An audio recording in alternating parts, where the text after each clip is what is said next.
Hi everyone! Welcome to the Empath Art. It's another love reading, timeless and general. Take what resonates lang po. Maybe some part of the reading makaresonate kayo, some part of it hindi. Tingnan lang natin ngayon kung ano ba ang nasa isip,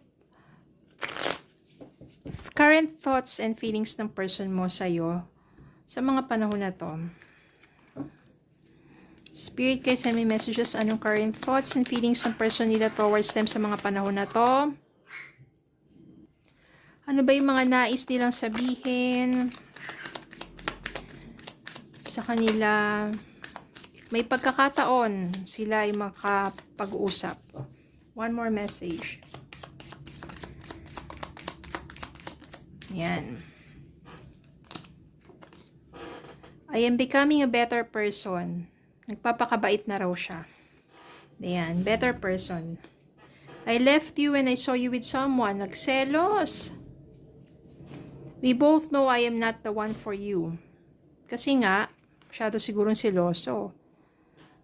Hindi daw siya karapat-dapat para sa'yo, pero ngayon, nagpapakabait na siya, or nagpapakabuting tao na siya. O, iniwan ka niya na nakita ka niya may kasamang iba, siguro matindi yung pagsiselos niya, or nagkamali lang siya ng assumption. Tingnan natin ano nangyari sa inyo. Spirit, guys, send me messages. Ano ba ang naging kaganapan sa kanila? Ano pa ba ang current thoughts and feelings ng person nila? Is their person really thinking of them, miss them, wants to talk to them, or what?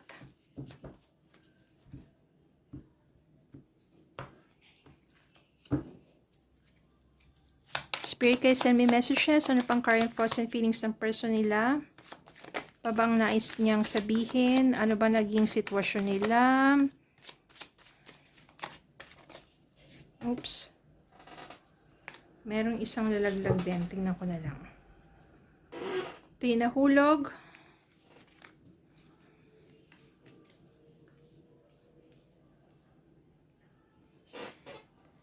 Eight of Swords. Ace of Wands.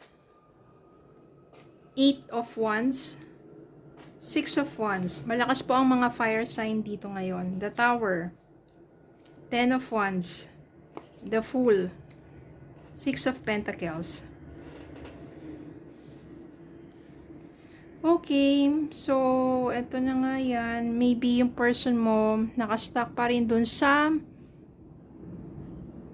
nakita niya na kung bakit siya umalis. Bakit iniwan ka? Siguro, na-feel niya, I can sense here that you have someone na mas matimbang kaysa sa kanya. At alam niya doon, sa sarili niya, na hindi mo siya ganong yung kamahal, tulad ng pagmamahal mo doon sa taong yun. Maybe your ex. Maybe nagkaroon ng pagkakataon na hindi naman sinasadya na nag-meet kayo, tapos maaaring nakita niya, nagselos siya. Iba na agad yung assumption niya, nag-overthink na agad siya, na-stuck siya doon sa mga, sa ano niyan, yung moment na yon. Then, yun yung naging simula ng inyong matinding pag-aaway. Wala, iniwan ka na lang niya without listening to your explanation. Maaring matagal niyang kinimkim yung sama ng loob niya sa'yo. Nandito pa rin kasi dala-dala niya.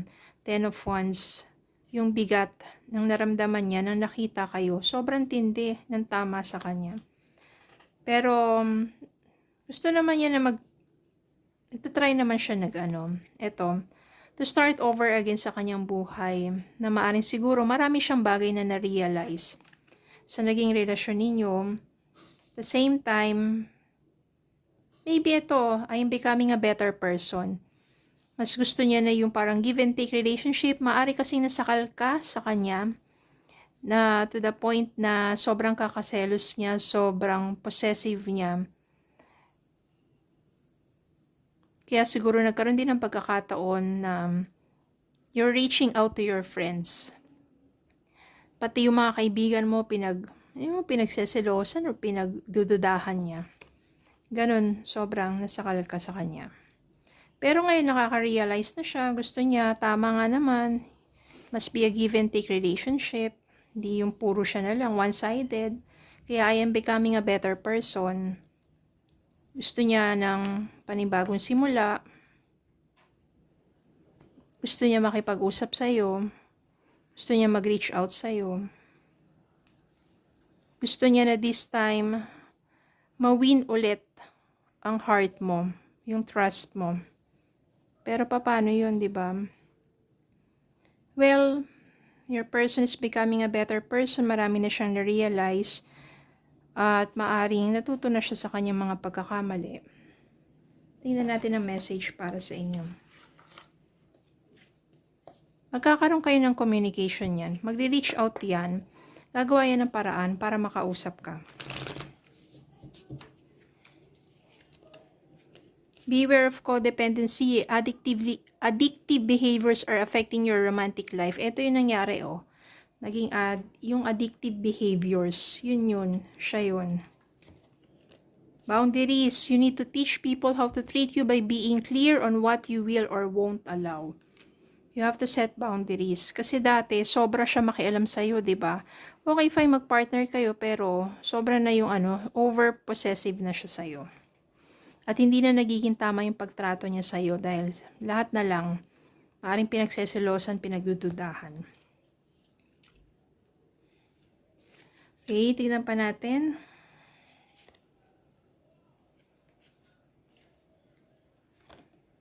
Distance.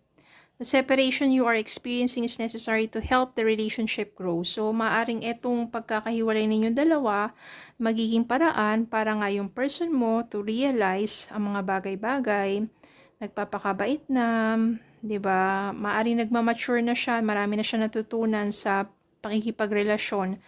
Your person wants to reach out to you, to talk to you, at maaring magkakaroon kayo ng pagkakataon to talk.